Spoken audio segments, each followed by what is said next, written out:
Alright, fellow readers, it's I, Dark Symphony 777, with a fan fiction review. As always, the link to the story will be in the description below. Please like the video, subscribe to the channel, click on that bell for notifications, leave a comment in the comment section below on your thoughts on the story, and any future fan fictions you want me to read or review. This is my opinion. My opinions aren't indicative of everyone in the world, so please respect that. And finally, I'm getting close to 100 subscribers. Once I hit 100 subscribers, I will be making a video for Q&A. So please spread the word around, because I am not a fan of Facebook or Twitter. I don't really like using those websites. I never liked them.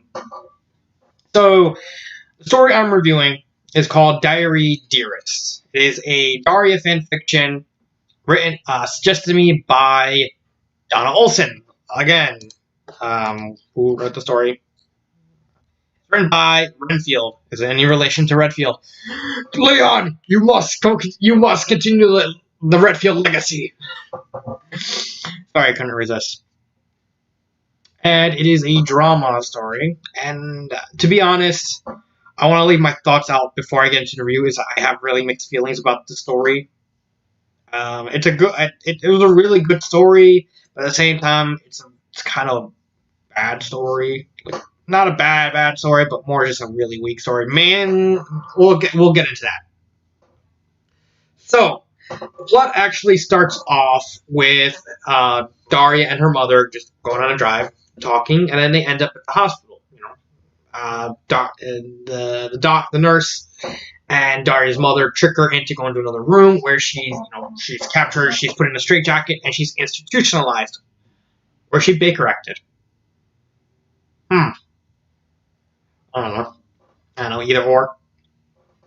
And so the story kind of kicks off after that, with her being apparently, she's being institutionalized. She's in a straitjacket, and she's constantly talking, being visited by her family, and also talking to the doctor and orderly, and at the same time having these weird talks with Jane. And it's a really trippy story, as befitting a drama. It certainly does fit the drama genre very well. Mainly as it's slowly revealed that apparently Daria was attempted to commit suicide, and at the end it was revealed that it was actually Jane who was committing suicide, and Daria kind of, and her family kind of thought Daria was the one who committed suicide. So I do like the plot. That's pretty much all there is to the plot. It's literally just Daria gets locked up. She slowly gathers bits and pieces, saying that that her family thought she was killing herself. Then Daria thought, it's Quinn who said that. But then she remembered the notebook, and just realized, it's Jane. It was Jane. It's like, and that's literally the plot, along with 3 parts where Jane and Daria talk and stuff like that. And honestly, I do. This is the only part I really don't like. Is the plot. It is a good plot, but that ending, honestly, the ending felt flat. I get what the author was going for. I just don't think how it did was really that well done. Mainly due to the fact there was a proper lack of a build-up. I mean, it had plenty of build-up, but I just think, honestly, it looked like it was fitting a crescendo, and then it just hit a brick wall. It's like, there's the ending. It's like, I thought, when I first got to the end, I thought, is that it? Is there no sequel? Is there no continuation? It honestly feels like it kind of cut itself off, partway. The author kind of ran out of stuff to build up to, and they just skipped to the end, and I'll just write the ending, and then that's it. That's pretty much the only part I don't like. I just really think the ending could have been better. So maybe some sort of build-up, maybe some kind of aftermath of Daria leaving the hospital. That ending just really, really lackluster. It was good. I mean, don't tell me wrong. It was actually good with the reveal that it was Jane Lane and Daria actually calling out the doctor because the doctor was actually constantly drugging Daria and not really helping her. That's actually a common thing with a lot of doctors nowadays. Like some doctors, like they get so into routine that they stop caring about the customer. They just see them as a paycheck, stuff like that. So that's a realistic take, and her mother chewing it out, and Daria, like revealing that it was the diary belonged to Jane. I really thought that was actually pretty well executed. The problem was there was just no proper build up to it. Like it literally just came out of nowhere, and they just hit a brick wall, and that's it. It's really it. Characters, you really just have Daria. Like it's Daria's mindset in the story is actually pretty well done.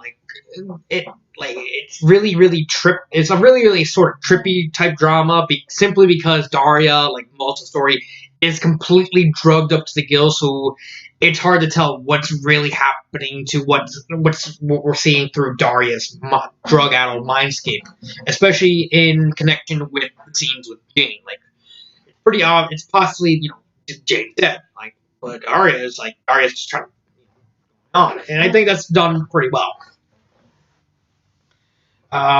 Pacing, I thought the pacing, outside the ending, the pacing was fine. Grammar, that's fine. That's fine. I have nothing wrong with this. This is like a really short story. I only, before I continue, like before I get into the second half, I at least want to bring up something. I want to apologize to Don Olson and probably some of my fans, because my last couple days ago, I uploaded the Enduring the Evil video, and some of my subscribers actually got slightly mad because they thought I mentioned I was going to do the Daria one first. That was actually an accident on my part. The original plan was actually supposed to be Diary Dearest and then Enduring the Evil, but then I found out that Diary Dearest is over 10,000 words. For those of you who don't know, any story that is over 10,000 words, I register it as a review, not a reading. Donna, did apologize for that. I tried to justify it. Like, I read the author's note, see if there's any way I can skip the author's note to get it under 10,000 so I can do a review.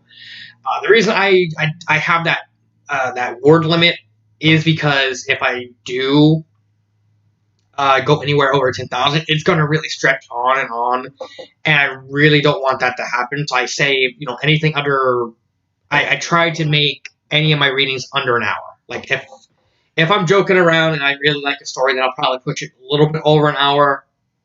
But I generally want my readings to be around 30 to 45 minutes. And then I'll talk about it a little bit. But I feel that, anytime, you're doing a reading that's over an hour, you're really stretching it. So then, when I found out that Diary Dearest was over 10,000 words, I switched them. But I didn't properly convey that I was going to switch them. I kind of inadvertently worded it wrong, where I was still going to do Diary Dearest first, and then Enduring the Evil. So a lot of people were especially Donna, were kind of justifiably upset. I can't blame them for that because I'm the one that goofed on that situation. And so I managed to convince everyone. It's like, hey, I'm going to, I'm gonna have to, I didn't mean to. I meant to do that. Now you know. That being said, yesterday was the original day this video was supposed to be recorded and uploaded. Because I do all my fan fiction reviews and all my recordings just live on the spot after I finish reading them. That one wasn't really my fault, and Donna again was justifiably upset. I wanted to at least explain that part as well. So on Saturday, every time when I get my schedule, it's usually around Saturday morning, Saturday afternoon, somewhere around there.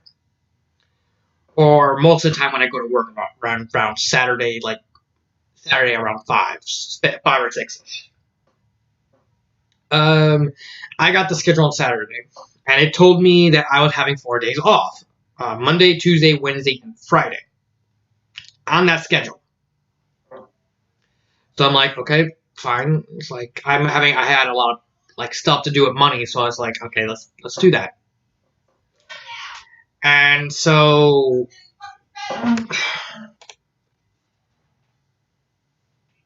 I had pause it because my little brother and sister were arguing yet again. So anyway, where was I? Oh yeah. Anyway, the schedule only had 4 days. However, 2 days later, yesterday, literally, I was still sleeping. I got a call from my boss saying, "Hey, you coming to work?" And it's like, "What do you mean? I thought I was off today." She's like, "No." And she tells me they sent me an unfinished schedule, which really actually pissed me off because why the hell would you send me an unfinished schedule? And I actually looked at the original schedule and then the refinished version. I was the only one whose days weren't complete. That really pissed me off. And so I told Donna ahead of time, said, "Hey, I'm gonna have to unfortunately pull this back to today as of this recording." And she's kind of again, she was justifiably angry. I hope that at least solves that part. Now she did actually. I wanted to actually majorly end the story. Not with recommending it because honestly, where is it? Where is it? Here it is. I think it's this. She actually sent me a comment. Let's see, where is it? Okay. I actually want to get this part over with. Would I recommend this? Not really. Mainly due to the fact, well, I kind of would, but I kind of wouldn't. Mainly because that ending just completely just kind of really putting a damper on things simply because of how sudden it is. Favorite part, probably Mrs. Morgendorfer yelling at the doctor. I mean, like literally, at least that part was done. That part, like I said, the ending was actually done well. The problem was it just happened. The ending was just at the wrong time. It just didn't have enough build up, and it didn't have any follow through after that. It just ended. Especially the last sentence where the last sentence was she couldn't wait to tell Jane about this. I'm pretty obvious that she was mentally exhausted and just passed out, or in a dark sort of way, like her body completely collapsed because of all the drugs the doctor was administering her, and she died. I'm more just leaning towards she just passed out because of how everything was worded. It's like, oh, she just lay her head. It's like, oh, she can't wait to tell Jane about this, and she just so. So I'm actually going to end with this theory because Donna actually sent me a message on the During Evil video. It says this: one aspect of that I really hoped you looked into, besides some of the general ethical explanations of the entire, honestly, somewhat dark scenario. Yeah, it would probably screw her trust long term. I especially want you to share your thoughts on the ending, whether or not you think that certain character is dead, and whether or not that seems earlier in the fic that may or may not be ghosts. I actually wanted to have literally most of this video is going to be just talking about the ending and the Jane suits, because the last time I did something like this was Whiteout by the Dobermans. It was a My Little Pony story involving Pipsqueak and Celestia. That story actually was done in 2 parts. One was the reading. The second part was the actual theory thing. I actually wanted to give my honest to God try on that video, and I also like to think that Dobermans himself actually told me that I came the closest to actually getting it right. He said I got some minor things wrong, but I was literally the closest to actually getting the entire thing right. So that accounts for something. So let's start with the ending. I'm actually going to move my screen up because I thought, what better way to talk about the ending than to do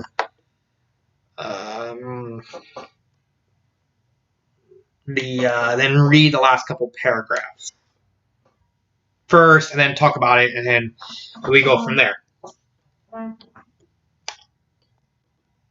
So where? All right. So the scene starts with Mrs. Morgendover asking, "Is the straitjacket necessary?" And Dr. White says, "Yeah, yeah, it is necessary because of her last visit to the." Excuse me. So Daria is kind of melancholic and everything. And then Helen asks, "Sweetie, your father and I just want to say we're sorry we're so caught up in our careers. We didn't realize how it took." Okay. So I actually don't want... That's actually not where we want to go. And then Dr. White says that the visits are interrupting treatment, so, he's going to cut it short. And I actually like this sentence. "Well, of course, the longer you spend around him, the sooner you'll realize he's a quack." Which, at the end of the story, it actually kind of reveals he is kind of a quack. Because he's... I actually want to touch upon this. A lot of people nowadays think that anything can be solved by just pumping it full of pills. What I'm going to tell you is actually something that really happened to me. I was misdiagnosed with ADHD when I was a kid. And so what the doctor did was recommend me this new pill that just came out. That was just starting out. And it was called Adderall. No, not Adderall. Which one came first? I believe it was Adderall. It was either Adderall or Ritalin. One of them came first. No, it was Adderall. No, yeah, it was Adderall. And honestly, the pill, I actually nearly died from taking Adderall because I was misdiagnosed. So instead, Adderall is basically antidepressant. It's supposed to, keep you from help you with depressed states and stuff like that. For me, it actually did completely the opposite. It actually completely destroyed me mentally. I was actually losing weight at a rapid pace because I was actually becoming more depressed taking the pills. I was barely eating. I was sleeping literally all the time in school, at home, everything. I was barely even interacting with everyone. After a couple months, my mom actually took me to the doctor, and the doctor did a proper treatment on me. And he revealed that the pill was actually having a negative effect on me. It was actually doing the opposite of what it said it was. And the doctor actually had to force my mom to take me off the pill because he flat out said if I didn't stop taking that pill, I legitimately would have died from malnutrition. So, and I was 12 at the time, and I weighed less than 80 pounds. I was around 71, 72 pounds. That's how malnutrition I was because of the pill. It wasn't so the fact that my mom wasn't feeding me. She was feeding me. It's just my body just refused to eat anything. So I actually nearly died from those pills. And so this part specifically about Dr. White, that's actually a real thing that's happened because it turns out the doctor that diagnosed me was kind of happy just tossing Adderalls to everyone under the sun. It didn't help that around the early 2010s there was a big court case against Adderall, and they used several cases, the first 100 people taking the pill as a case study, which I was actually a part of because I was one of the first 100 to actually be given that pill.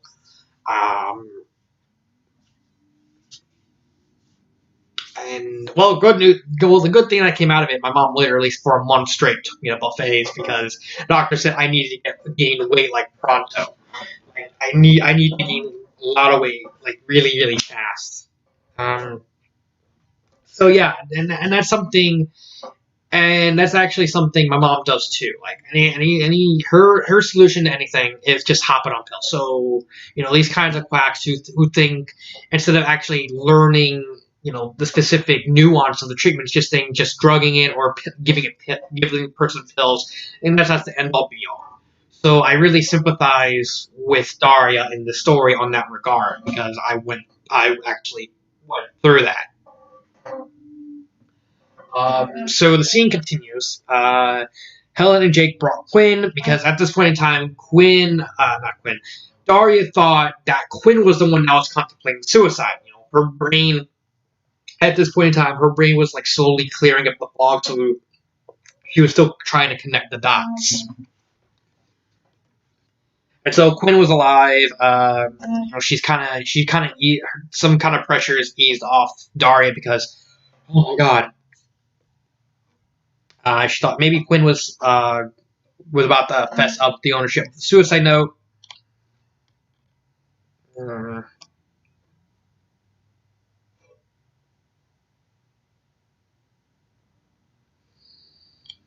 Uh, let's see.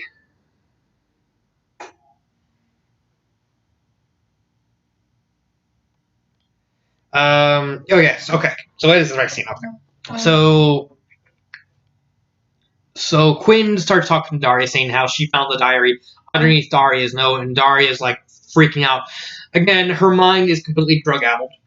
So Daria's like, "Oh no, even Quinn thinks I committed suicide." But then in that same scene, she's actually starting to connect dots and remember what happened. So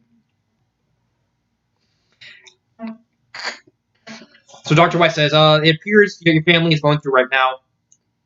And you know, he's trying to trick her into signing forms to saying that she's suffering from a chemical imbalance and would allow us to take necessary steps, which is actually a common practice for like some crooked doctors to do. They will feign chemical imbalance and then constantly rework formulas and constantly keep the person drugged up and sedated and constantly lying so they can keep getting money. This is an actual real thing that happens with some doctors. Hence why malpractice is a thing. Like most doctors,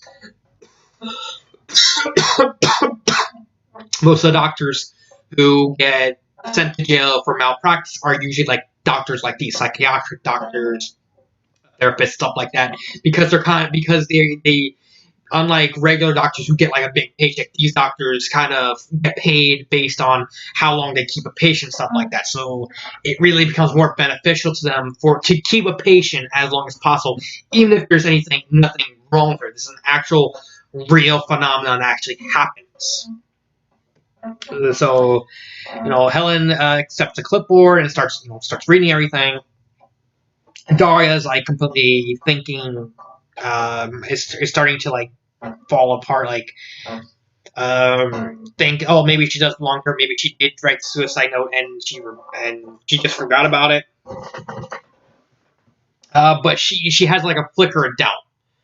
And so, so basically she yanks the pen in her mouth and writes dairy on it, which makes sense. She's trying to spell diary, but she accidentally misspells it.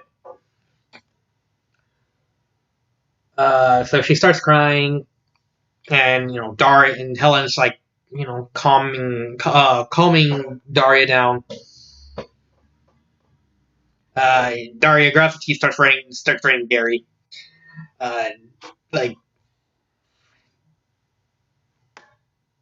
yeah, like it's purposely misspells the I.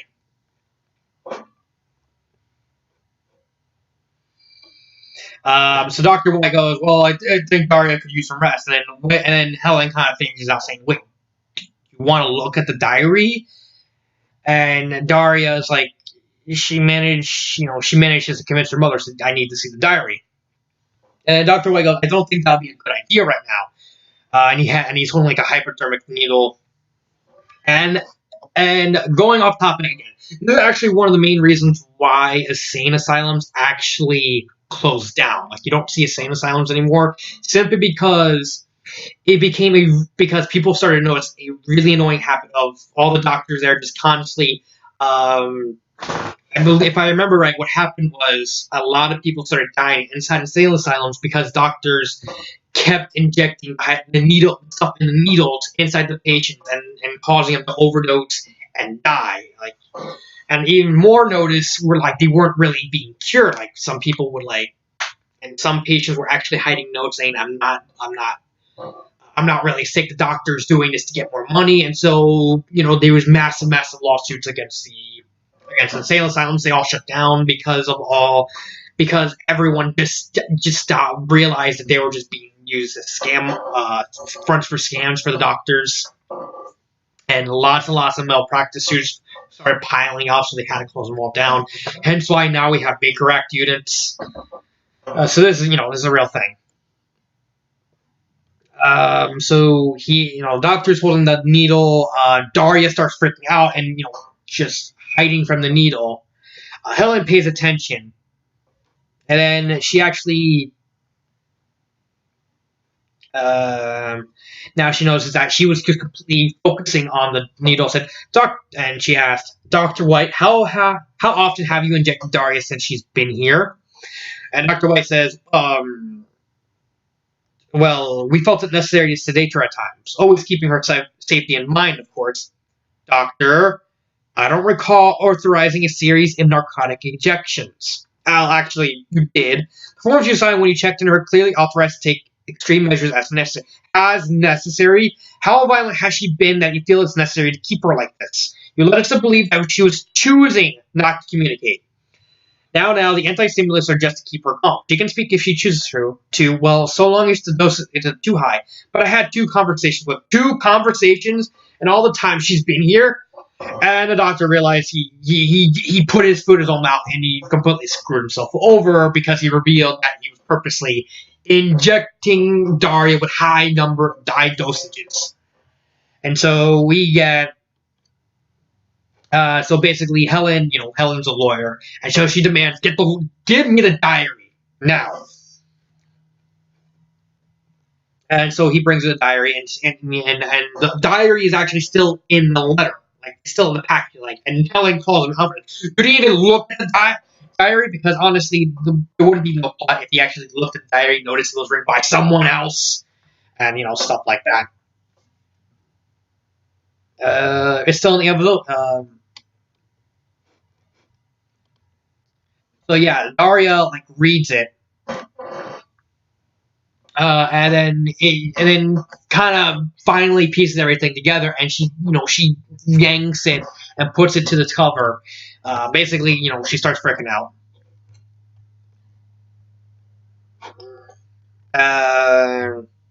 Helen grabs the notebook. Daria manages to get a grip on it.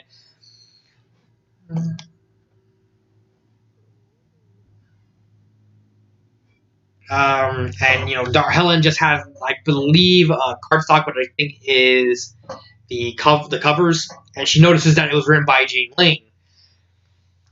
Like I said, I actually had no problem with this part, with the ending, the implications, everything with the doctor, because this is an actual real thing that's been happening throughout medical practice, throughout all the medical years, like the last 150 years or so. Been a thing that's been happening for a long time, and I don't think it's ever going to stop happening.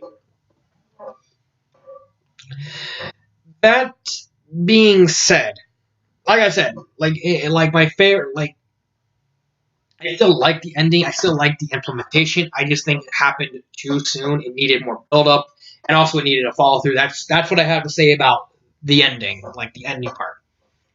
Then we get to the Jane part. So there's 3 parts throughout the story where Daria talks to Jane, quote unquote, because at this time Daria didn't know Jane was dead until right when she read the diary.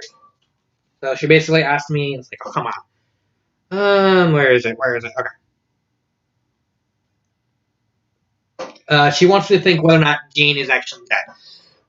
Based on how everything went, I do think Jane is dead, but I don't think in the 3 scenes Jane is a ghost.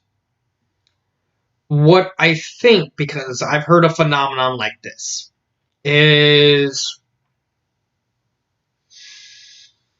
Daria pictures Jane as her conscience, and Jane is trying, and this is my opinion, because this is unlike Whiteout, which was kind of slightly clearer but still very mystifying, but we had an entire story.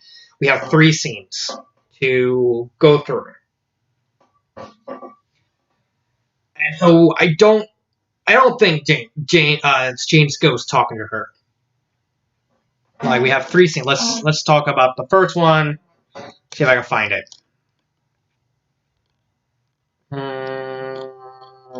Let's see if I can find... Okay. The first one is actually kind of questioning sort of thing, where Jane's just asking Daria some questions. Um, you also have to kind of think about the concept of the dreams, because in the first dream, Daria's still in her straitjacket, and Jane's just questioning, like, are you so your parents decide you are too old for a babysitter? Very funny. I don't know why I'm in here. At least not specifically. They won't tell me anything. Are you sure you didn't just snap one day and decide to take out all your bottled frustrations on the world by walking into a post office with a vestment of dynamite? If I wanted to deal with my bottled frustrations, I wouldn't have gone all the way to the post office. I could just walk in my bedroom and into quince. Good point. Did you finally take a pickaxe to the little princess? Why do you assume I'm in here because I did something violent? I'm sorry, I shouldn't have leapt to conclusions like that. For all I know, you could be a schizophrenic crossdresser. Thank you. Yeah, see, it's mainly just a question and response sort of thing, and each conversation with Jane is structured differently, and I think that's the big question on whether or not Jane it's a ghost or something else. I honestly think it's not a ghost. I do think it's something else. I actually think each each version of Jane in each of these conversations are actually different things in Daria's mental state. I think uh, this version of Jane is Daria's self-preservations. Like, if you remember, I did a review of a story called Alice Reflections of Midnight, Reflections of Madness, which is a retelling of American McGee's Alice Returns. And in that story, all of the Wonderland inhabitants were different depictions of Alice's like different parts of the mental state. Like Mad Hatter was her self-preservation. The Cheshire Cat was her conscious. The Queen of Hearts was her basically her id or super ego sort of thing, or her deep memories. Each different character had a different purpose. I think that's the same case in this story. Like, each Jane that shows up is a different facet of Daria's mental state, kind of trying to help her fix herself. Like in this one, she's just asking questions, like saying how trying to rationalize. So I think this version of Jane is Daria's self-preservation, trying to rationalize everything that's going on around here, trying to answer some questions to herself, and just trying to figure things out. Then the next scene, so the next scene is it's still slightly questioning, but it's more conversational instead of like complete questioning. Like, it's just Jane and Daria kind of shooting the breeze and everything. And I think, so how's life and the laughing? I don't want to know. They keep me so drugged up, I'm not sure I qualify as having a life anymore. What's all the drugs anyway? Beats me. They keep telling me that so I can rest and think about things. I think they're doing it to get back at my mom. She's probably been bullying them and yelling at them and threatening malpractice if I didn't rest and stay safe. So they're making sure you rest and stay safe by doping you to the gills. Apparently, nice work. You can get it. What really bugs me is the main reason I'm here is they think I plan on killing myself. What makes you think that? So I think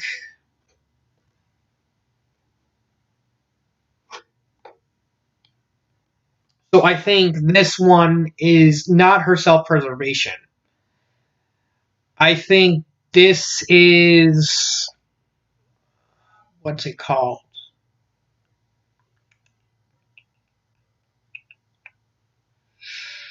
What's the thing? What's it called? I think it's called the id. 1 second. Id. I'm trying to think.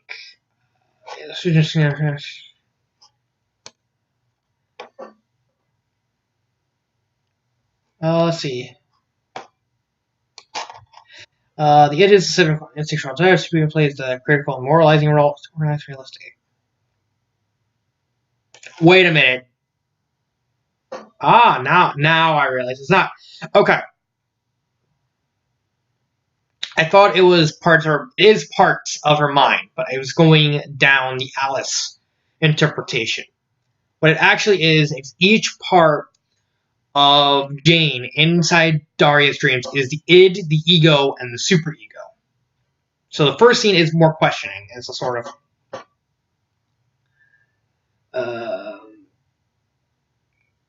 like the first one is the first Jane. If you actually think about it through this type of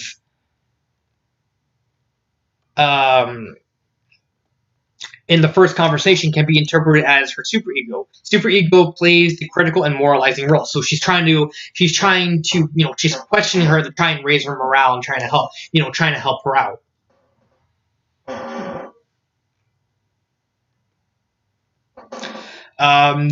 The second part, that is very much conversational in tone, is the id. Could be interpreted as the id, like the uncoordinated instinctual desires of the psyche.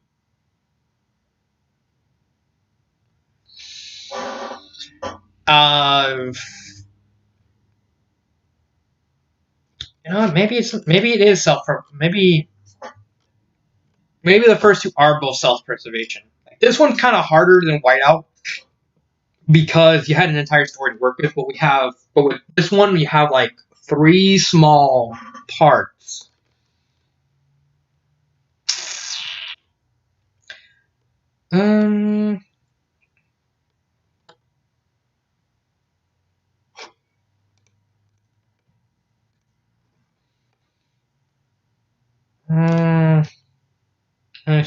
Control.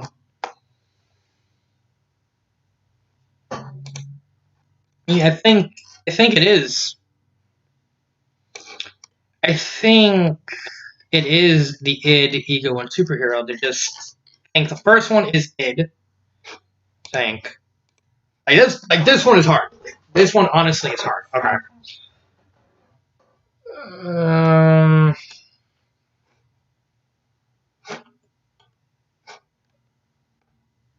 Yeah, I think it is id, ego, and okay. So the first one, the id is explained as the set of uncoordinated instinctual desires.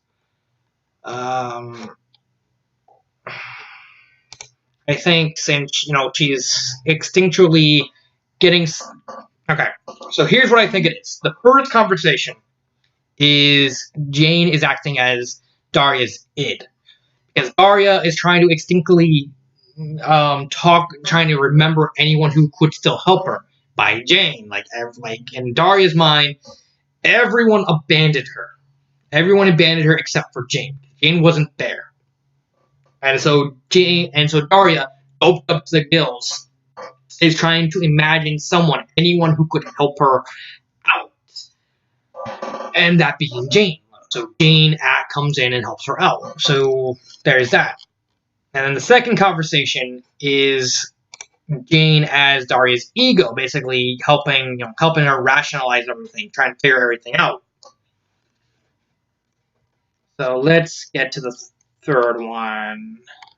Where is it? Okay.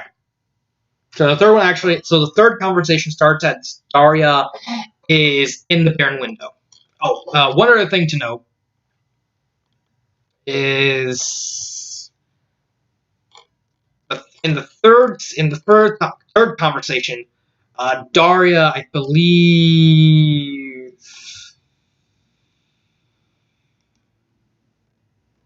No, okay, she's not. She's still in. Okay, never mind. And finally, the final conversation has Daria starting to look out a window, and then Jane shows up. So it's Quinn's fault you're in here. That's the size of it. What are you gonna do? I don't know. I tried to explain, but I can't make myself understood. Okay? Not that they believe me. Anyway, I mean, they know Quinn and I don't get along. Who would believe me if I say she was depressed and suicidal? I don't know. A lot of people who seem perfectly happy and are really hurting on the inside.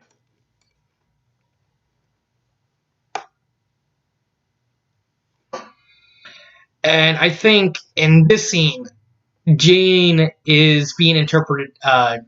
Daria is interpreting Jane as a superhero because she's mediating the instinctual desires and the critical thinking, and kind of mediating them because she's starting to.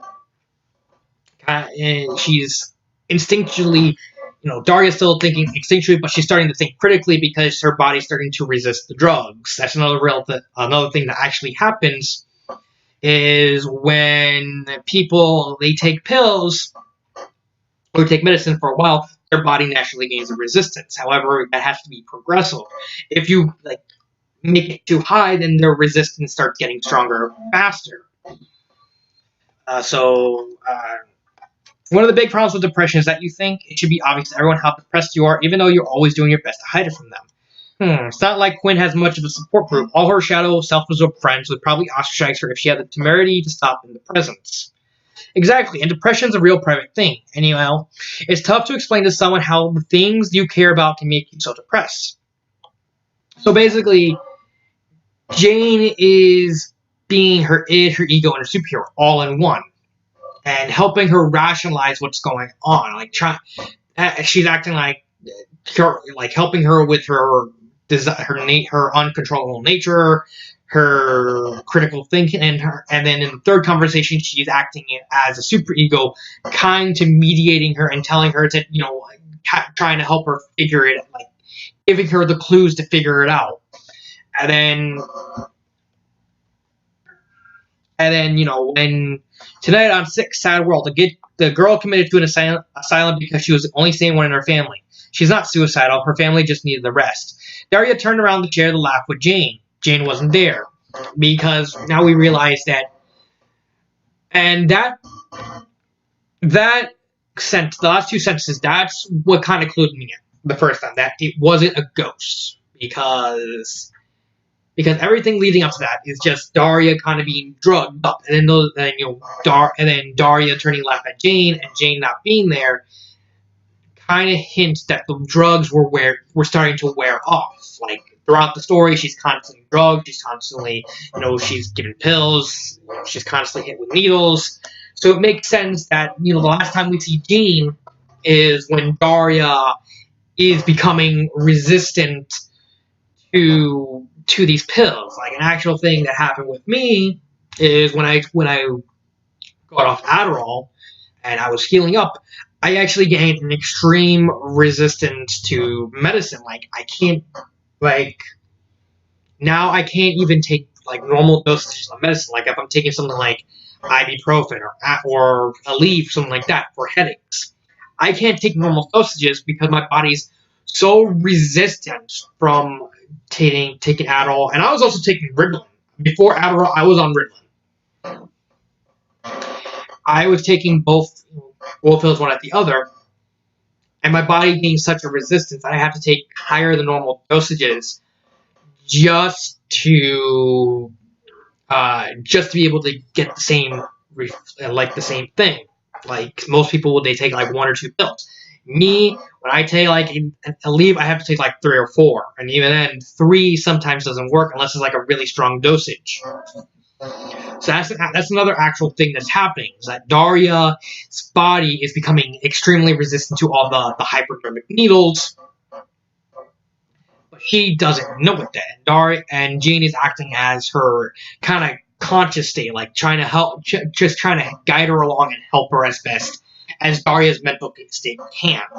I think that's a neat interpretation. There's still the possibility that she is a ghost.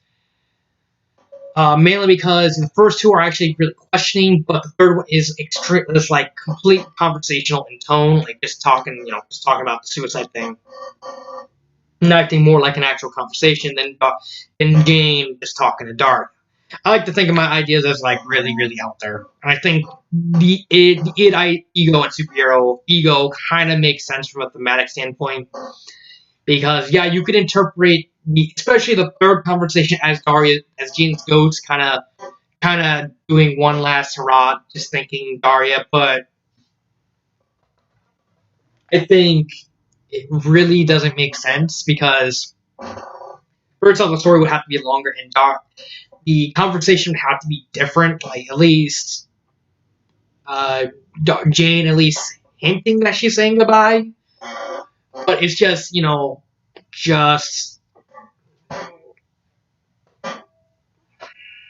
guess you can interpret the Sick Sad World, the girl committed to an asylum because she was the only one sane in her family. You can kind of interpret it as a goodbye sort of thing.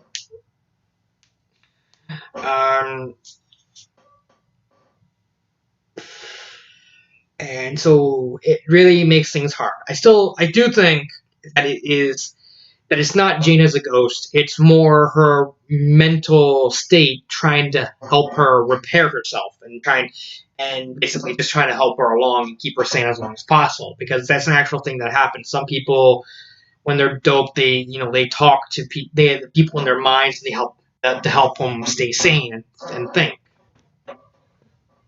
I do think this is a good story. I just really wish that ending didn't happen at that time. It really needed a little more build up, or if they wanted. But overall, I do think this is a good story. I do. It's likely recommended. I just really like. If I had to change anything about the story, it would easily have to be the ending. It just needs to be. It just either needs to be more. Takes longer to get there, or at least have some kind of follow up, like Daria leaving the hospital at least, or something, anything. Outside of that, I really do like the story. I don't think it's the best Daria story I read. Game Unchained was actually much better. Now, before I end the video, I at least want to talk about because Donna suggested 2 Daria fanfictions. The other one, I honestly don't know how long it's going to take me to do that video, mainly due to the fact she suggested I have to at least watch all of season 1 to get what's happening in there, and I'm going to do that. So I don't know how long that's going to take me, unless I binge watch all of Daria season 1. It's probably going to take me at least a week or 2, and I have a couple other stories I need to talk about. So that is Diary Dearest. I apologize for the circumstances behind everything that's happened. I hope this makes up for it. So this has been Dark Symphony 777, and cut.